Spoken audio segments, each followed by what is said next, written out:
Page 174. "Ramona," said Miss Binny as Ramona flew past. "Come here. I want to talk to you."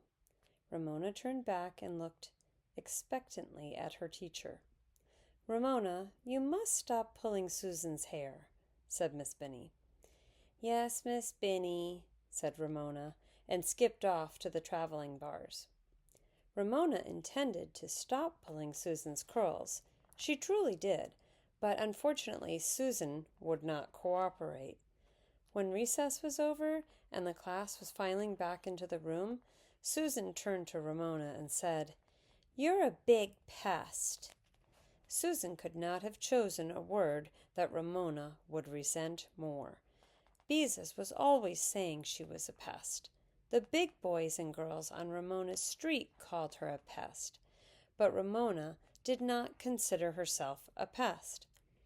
People who called her a pest did not understand that a littler person sometimes had to be a little bit noisier and a little bit more stubborn in order to be noticed at all. Ramona had to put up with being called a pest by older boys and girls, but she did not have to put up with being called a pest by a girl her own age. "I'm not a pest," said Ramona indignantly, and to get even she stretched one of Susan's curls and whispered, "Boing." Ramona's luck was bad, however, for Miss Binny happened to be watching. "Come here, Ramona," said her teacher. Ramona had a terrible feeling that this time Miss Binny was not going to understand. "Ramona, I'm disappointed in you." Miss Binny's voice was serious. Ramona had never seen her teacher look so serious. "Susan called me a pest," she said in a small voice. "That is no excuse for pulling hair," said Miss Binny. "I told you to stop pulling Susan's hair, and I meant it. If you cannot stop pulling Susan's hair, you will have to go home and stay there until you can." Ramona was shocked. Miss Binny did not love her any more. The class was suddenly quiet, and Ramona could almost feel their stares against her back as she stood there looking at the floor. "Do you think you can stop pulling Susan's hair?" asked Miss Binny. Ramona thought, could she really stop pulling Susan's curls? She thought about those thick, springy locks that were so tempting. She thought about Susan, who was always acting big. In kindergarten, there was no worse crime than acting big. In the eyes of the children, acting big was worse than being a pest. Ramona finally looked up at Miss Binny and gave her an honest answer. "No," she said, "I can't." Miss Binny looked a little surprised. "Very well, Ramona. You will have to go home and stay there until you can make up your mind not to pull Susan's curls." "Now?" asked Ramona in a small voice. "You may sit outside on the bench until it's time to go home," said Miss Binny. "I'm sorry, Ramona, but we cannot have a hair puller in our kindergarten." No one said a word as Ramona turned and walked out of the kindergarten and sat down on the bench. The little children next door stared at her through the fence. The workmen across the street looked at her in amusement. Ramona gave a long, shuddering sigh, but she just managed to hold back the tears. Nobody was going to see Ramona Quimby acting like a baby. "That girl has been bad again," Ramona heard the 4-year-old next door say to her little sister. When the bell rang, Miss Binny opened the door to see her class out and said to Ramona, "I hope you'll decide you can stop pulling Susan's hair so you can come back to kindergarten." Ramona did not answer. Her feet, no longer light with joy, carried her slowly toward home. She could never go to kindergarten because Miss Binny did not love her any more. She would never get to show and tell or play gray duck again. She wouldn't get to work on the paper turkey Miss Binny was going to teach the class to make for Thanksgiving. Ramona sniffed and wiped the sleeve of her sweater across her eyes. She did love kindergarten, but it was all over now. Cross out Ramona. Not until she was halfway home did Ramona remember her precious tooth in Miss Binny's desk. Page 180. Chapter 8. Kindergarten Dropout. "Why, Ramona, whatever is the matter?" Mrs. Quimby wanted to know when Ramona opened the back door. "Oh, nothing." Ramona had no trouble hiding the gap in her teeth. She did not feel like smiling, and not having a tooth to leave for the tooth fairy was only a small part of her trouble. Mrs. Quimby laid her hand on Ramona's forehead. "Are you all right?" she asked. "Yes, I feel all right," answered Ramona, meaning that she did not have a broken leg, a skinned knee, or a sore throat. "Then something must be wrong," insisted Mrs. Quimby. "I can tell by your face." Ramona sighed. "Miss Binny doesn't like me any more," she confessed. "Of course Miss Binny likes you," said Mrs. Quimby. "She may not like some of the things you do, but she likes you." "No, she doesn't," contradicted Ramona. "She doesn't want me there any more." Ramona felt sad thinking about the recesses and the new seat work she was going to miss. "Why? What do you mean?" Mrs. Quimby was puzzled. "Of course Miss Binny wants you there."